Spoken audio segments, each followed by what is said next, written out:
مرحبا بكم شباب. اليوم عندي جهاز سامسونج 40. موضوع الفيديو، هل هذا التصليح يعتبر جيد ام سيء، وليش المصلح يتسوى؟ الفيديو هذا بيه جانبين، راح احكي بهالجانبين حتى لا نظلم بخت المصلح ولا بخت الزبون، فخليكم ويانا. هسه عندنا هذا جهاز السامسونج 40. طبعا اول ما فتحت لقيت انه الفلتر اللي مثل هذا الخفيف، هذا طبعا هسه مال تغير جهاز، على العموم هذا مشيول. فقلت اوكي ممكن ناسي يعني تصير، شلته. لاحظنا انه الجهاز خلينا نقول حالة مزرية.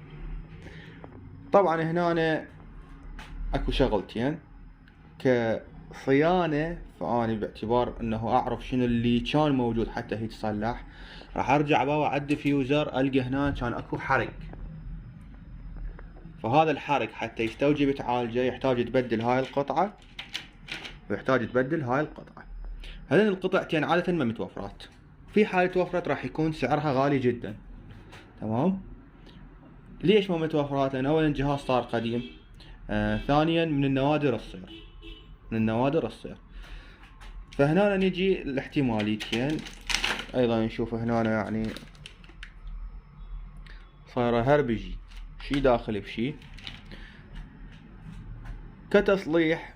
يعني هو الجهاز مشغله، وهذا يعني معناها انه مجرد الزبون كان يريد انه الجهاز يشتغل بالاخير وبصوره، ما يريد يرجع مثلا بلادي واصلي وهالسوالف.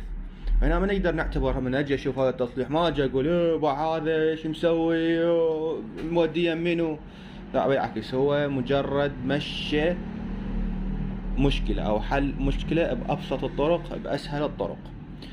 فانا هسه من استلمت ايضا امام طريق، يعني يا اما ارجع له كل شيء بلادي، وهالشيء راح يصير بتكلفه كلش عاليه. يعني خلينا نجيب مثلا ديفيوزر، هذا ريفلكتر خلينا نقول فد ب25,000، يجوز القاهن يجوز اكثر يجوز ما القاهن اصلا.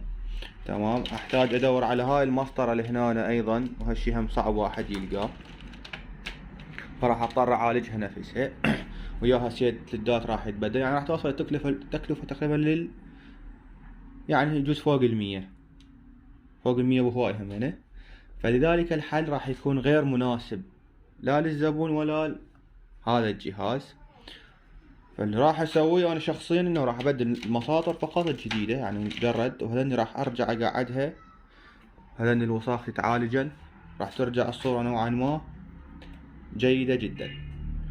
فموضوع هنا أنا يعني من تشوفون واحد دا يحكي على مصلح او منزل عمل انه يحكي فيه على مصلح، مو معناها المصلح مو زين او ما يفتهم، لان هذا العمل مال واحد يفتهم، فاهم آلية الرفلكتر شنو اللي هي راح تعكس الإضاءة، فاهم ساد شك وفراغات، فاهم الفولتية منين جاية ومين رايحة، ومشغل بيها هاي المسطرة.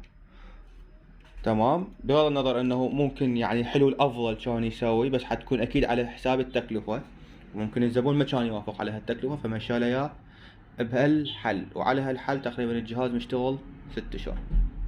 فهاي النقطة حبيت اوضحها حتى لا يصير التباس، يعني مو دائما المصلح هو اللي يطلع مو خوش ادمي، ممكن يجيك الزبون ايضا مو خوش ادمي، ممكن اثنيناتهم مو خوش اوادم، فالاحتمالية واردة بكل الاطراف.